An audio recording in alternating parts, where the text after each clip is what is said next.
Hello दोस्तों, यथार्थ Hindi education classes में आप सभी का स्वागत है। आज की क्लास में हम हिंदी साहित्य के 50 महत्वपूर्ण बहुविकल्पी प्रश्न पढ़ेंगे, जो कि सभी प्रकार के एग्जाम के लिए काफ़ी इंपॉर्टेंट होंगे। तो चलिए स्टार्ट करते हैं अपनी क्लास को। आज का जो पहला प्रश्न है वह है कि राम कथामृत निम्न में से किसकी रचना है। राम कथामृत इनमें से किसकी रचना है। राइट आंसर है इसके लिए Gopal Chandra Girdhardas. Option A right answer है। गोपाल चंद्र गिरधरदास की रचना है राम कथामृत। अगला प्रश्न है, निम्न में से कौन भारतेंदु मंडल में सम्मिलित नहीं है। जो कवि भारतेंदु मंडल में सम्मिलित नहीं है उसके बारे में बताना है। राइट आंसर है हरि कृष्ण प्रेमी। ऑप्शन डी राइट आंसर है हरि कृष्ण प्रेमी। इसके अतिरिक्त राधा कृष्ण दास, अंबिका दत्त व्यास और ठाकुर जगमोहन ये भारतेंदु मंडल के कवि हैं। भारतेंदु द्वारा स्थापित कविता वर्धनी सभा की स्थापना कब हुई। राइट आंसर है इसके लिए ऑप्शन ए 1870 में भारतेंदु द्वारा स्थापित कविता वर्धनी सभा की स्थापना हुई। भारतेंदु ने हिंदी साहित्य को एक नए मार्ग पर खड़ा किया। वे साहित्य के नए युग के प्रवर्तक थे। यह कथन निम्न में से किसके द्वारा कहा गया है। राइट आंसर ऑप्शन आचार्य रामचंद्र शुक्ल है। ऑप्शन बी इसका राइट आंसर है, आचार्य रामचंद्र शुक्ल। अगला क्वेश्चन है, हार्दिक हर्षादर्श किसकी रचना है। हार्दिक हर्षादर्श किसकी रचना है। ऑप्शन जी बद्री नारायण चौधरी की रचना है हार्दिक हर्षादर्श। निम्न में से कौन सी रचना राधाचरण गोस्वामी के द्वारा लिखी गई है। इनमें से कौन सी रचना है जो राधाचरण गोस्वामी के द्वारा लिखी गई है।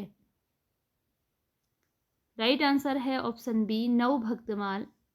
नव भक्तमाल एक रचना आपको सुनने में आती होगी, भक्तमाल जो है तो यह है नव भक्तमाल। ठीक है, नव भक्तमाल लिखी है राधाचरण गोस्वामी ने। भारतेंदु द्वारा रचित रचना बंदर सभा किस शैली में लिखी गई है। भारतेंदु के द्वारा रचित रचना बंदर सभा किस शैली में लिखी गई है।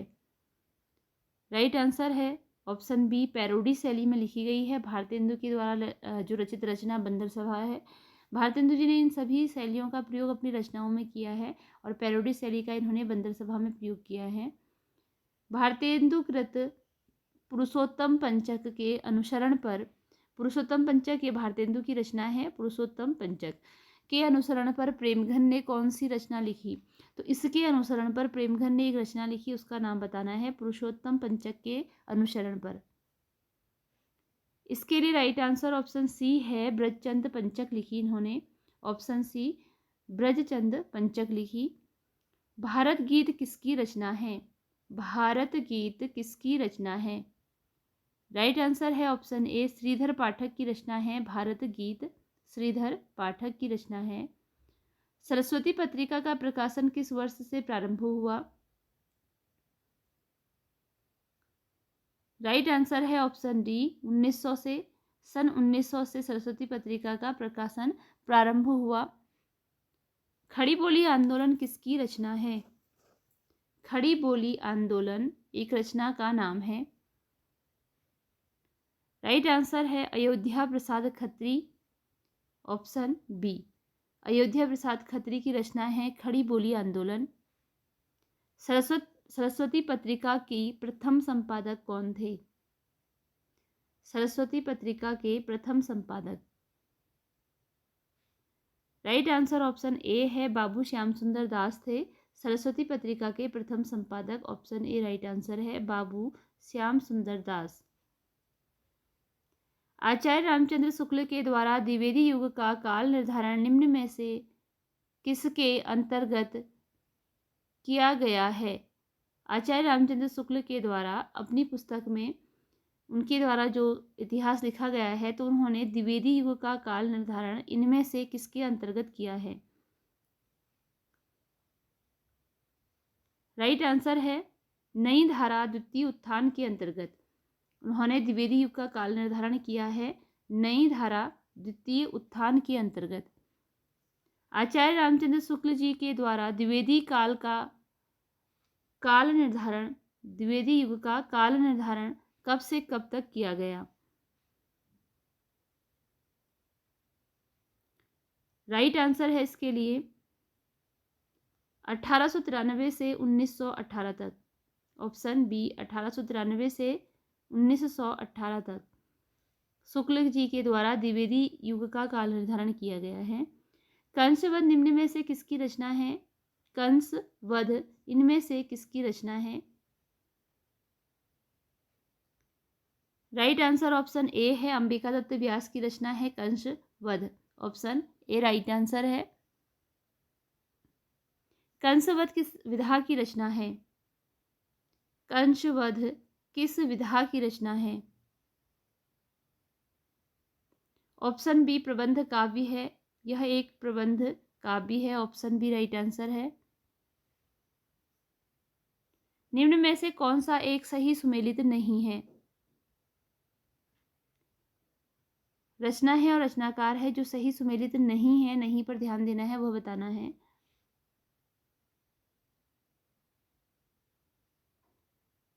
राइट आंसर इसके लिए ऑप्शन डी है, कबीर कुंडल।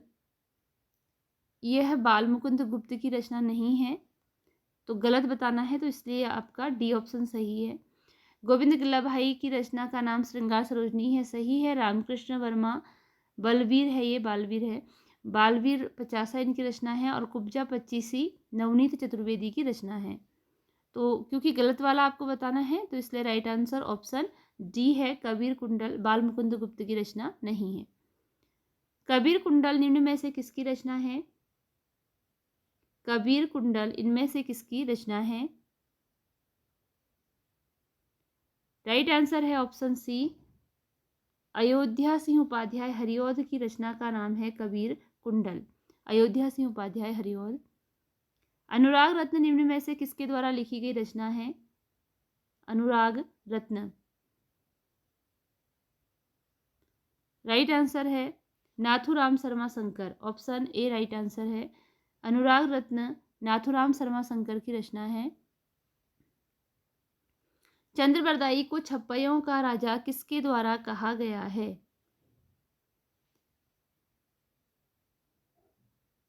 राइट आंसर है शिव सिंह सेंगर। ऑप्शन डी, चंद्रबरदाई को छप्पइयों का राजा शिव सिंह सेंगर ने कहा है। निम्न में कौन सा एक विरह परक संदेश काव्य है? इनमें से कौन सा है जो कि विरह परक यानी कि विरह प्रधान संदेश काव्य है? राइट आंसर है ऑप्शन ए, बीशल देव रासो। बीशल देव रासो विरह परक संदेश काव्य है। विद्यापति के द्वारा अपनी किस रचना को स्वयं कहानी कहा गया है? विद्यापति के द्वारा अपनी किस रचना को स्वयं कहानी कहा गया है? राइट आंसर है कीर्तिलता। विद्यापति ने अपनी रचना कीर्तिलता को स्वयं कहानी कहा है। गार्सद के द्वारा रासो शब्द की उत्पत्ति मानी गई है।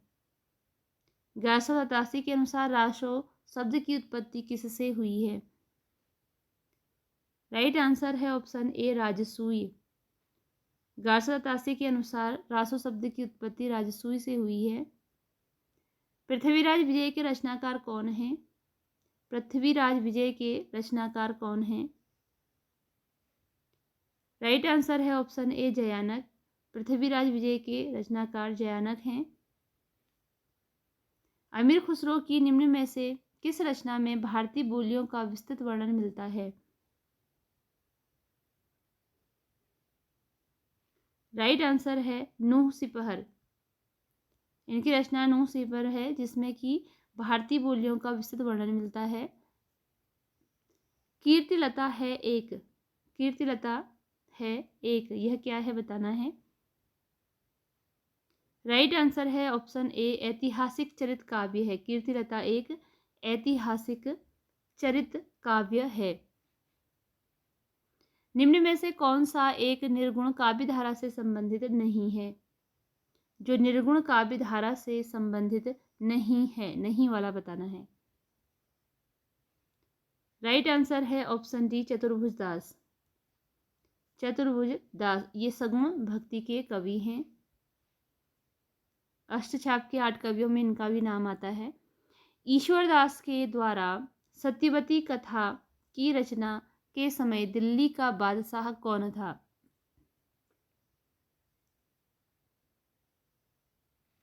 राइट आंसर है ऑप्शन ए सिकंदर शाह। सिकंदर शाह।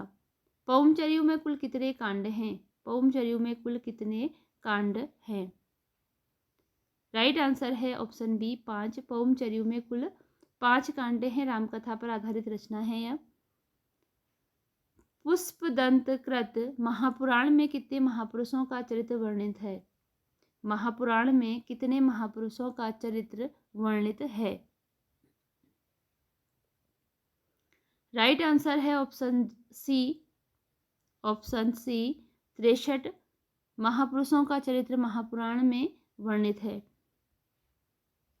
निम्न में से कौन सा अपभ्रंश भाषा का पहला प्रबंध काव्य है? इनमें से कौन सा है जिसे अपभ्रंश भाषा का पहला प्रबंध काव्य माना जाता है? राइट आंसर ऑप्शन ए है भविष्यत कहा। भविष्यत कहा। कामायनी को मानवता का रसात्मक इतिहास इनमें से किसके द्वारा कहा गया है? कामायनी को मानवता का रसात्मक इतिहास किसके द्वारा कहा गया है? राइट आंसर है ऑप्शन डी नंद दुलारे वाजपेयी। ऑप्शन डी नंद दुलारे वाजपेयी। कामायनी में निम्न में से कौन सा पात्र मानव का प्रतीक है? कामायनी में कौन सा पात्र मानव का प्रतीक है? Option C Kumar. Right answer option C Kumar. मनुष्य की मुक्ति की तरह कविता की भी मुक्ति होती है। मनुष्य की मुक्ति कर्मों के बंधन से छुटकारा पाना है और कविता की मुक्ति छंदों के शासन से अलग हो जाना है। उपयुक्त पंक्ति निराला जी ने निम्न में से किसकी भूमिका में लिखी है? ये सारी निराला जी की रचनाएं हैं, तो इनमें किस रचना की भूमिका में उन्होंने यह पंक्ति लिखी है? राइट आंसर ऑप्शन ए है परिमल। परिमल की भूमिका में, इस रचना को लिखने में, इसकी भूमिका में उन्होंने यह पंक्ति लिखी है। प्रसाद की निम्न में से किस रचना को हिंदी का मेघदूत कहा जाता है? राइट आंसर है इसके लिए आंसू। ऑप्शन सी आंसू। सुमित्रानंदन पंत की प्रथम छायावादी रचना कौन सी मानी जाती है? पंत की पहली छायावादी रचना। ये सारी रचनाएं पंत जी के छायावाद से संबंधित रचनाएं हैं। राइट आंसर इसका ऑप्शन बी है उच्छ्वास। इनकी जो प्रथम छायावादी रचना है वह उच्छ्वास है। ये सारी ही रचनाएं छायावाद से ही संबंधित हैं, लेकिन सबसे पहले उच्छ्वास इन्होंने छायावाद में लिखी थी। मानव अथवा प्रकृति के सूक्ष्म किंतु व्यक्त सौंदर्य में आध्यात्मिक छाया का भान मेरे विचार में छायावाद की सर्वमान्य व्याख्या हो सकती है। उपयुक्त कथन किसका है? मानव अथवा प्रकृति के सूक्ष्म किंतु व्यक्त सौंदर्य में आध्यात्मिक छाया का भान मेरे विचार में छायावाद की सर्वमान्य व्याख्या हो सकती है। इसके लिए राइट आंसर ऑप्शन डी है नंद दुलारे वाजपेयी का यह कथन है। निम्न में से किस कवि के द्वारा गीति काव्य शब्द का सबसे पहले हिंदी में प्रयोग किया गया? हिंदी में सबसे पहले गीति काव्य शब्द का सबसे पहले प्रयोग किसके द्वारा किया गया? राइट आंसर है ऑप्शन बी लोचन प्रसाद पांडे के द्वारा। Option B. निर्मालिया निम्न में से किसकी रचना है? निर्मालिया। राइट आंसर है ऑप्शन ए मोहनलाल महतो वियोगी की रचना है निर्मालिया। मोहनलाल महतो वियोगी। महादेवी वर्मा को उनकी किस रचना के लिए मंगला प्रसाद पारितोषिक पुरस्कार दिया गया? महादेवी वर्मा को मंगला प्रसाद पारितोषिक पुरस्कार किस रचना के लिए दिया गया? राइट आंसर है ऑप्शन डी यामा के लिए मंगला प्रसाद पारितोषिक दिया गया था। सुमित्रा नंदन पंत को साहित्य अकादमी पुरस्कार किस वर्ष दिया गया? सुमित्रा नंदन पंत को साहित्य अकादमी पुरस्कार किस वर्ष दिया गया?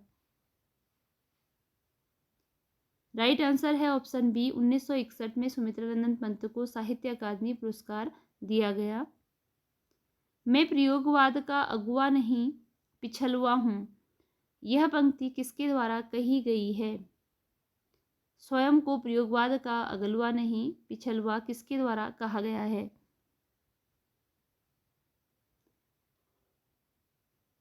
राइट आंसर है option C, Ramdhari Singh Dinkar. Option C, Ramdhari Singh Dinkar.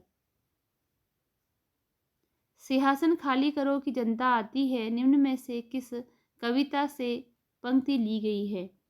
सिंहासन खाली करो कि जनता आती है, यह पंक्ति किस कविता से ली गई है? राइट आंसर है ऑप्शन ए, जनतंत्र का जन्म। यह कविता ली गई है यह पंक्ति जनतंत्र का जन्म इस कविता से ली गई है। जनतंत्र का जन्म निम्न में से किसकी रचना है? जनतंत्र का जन्म इनमें से किसकी रचना है? राइट आंसर है ऑप्शन ए, रामधारी सिंह दिनकर। रामधारी सिंह दिनकर की रचना है जनतंत्र का जन्म। वैश्यों सुनो, व्यापार सारा मिट चुका है देश का, साधन विदेशी हर रहे हैं, पर है क्या अखिलेश का? यह पंक्ति किसके द्वारा लिखी गई है?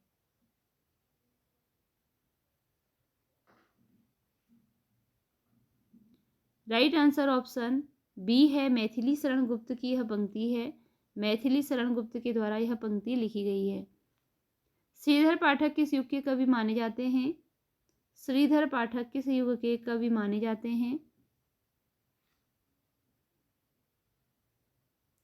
राइट आंसर है ऑप्शन ए, द्विवेदी युग के कवि। श्रीधर पाठक द्विवेदी युग के कवि।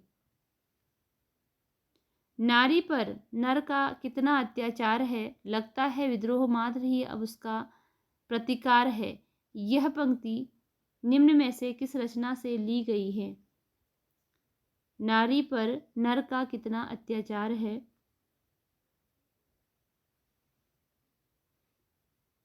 विष्णुप्रिया, ऑप्शन डी, विष्णुप्रिया से यह पंक्ति ली गई है। नारी पर नर का कितना अत्याचार है। केदारनाथ अग्रवाल किस युग से संबंधित हैं? केदारनाथ अग्रवाल किस युग से संबंधित हैं? प्रगतिवाद। यहाँ पर प्रतिवाद हो गया है, यह प्रगतिवाद है। प्रगतिवाद युग से संबंधित हैं केदारनाथ अग्रवाल। प्रसादकृत प्रलय की छाया की विषय वस्तु के केंद्र में है। प्रसाद की जो प्रलय की छाया है, इसमें केंद्र में क्या है विषय वस्तु? रानी कमलावती का पश्चाताप है इसमें, रानी कमलावती का पश्चाताप। असाध्य वीणा अज्ञेय के किस कविता संग्रह में है? असाध्य वीणा अज्ञेय के किस कविता संग्रह में है? राइट आंसर है ऑप्शन डी, आंगन के पार द्वार। आंगन के पार द्वार में असाध्य वीणा अज्ञेय के आंगन के पार द्वार कविता संग्रह में है। इसी के साथ यह वीडियो यहीं पर एंड होती है। मिलते हैं अगली वीडियो में कुछ नए प्रश्नों के साथ। धन्यवाद।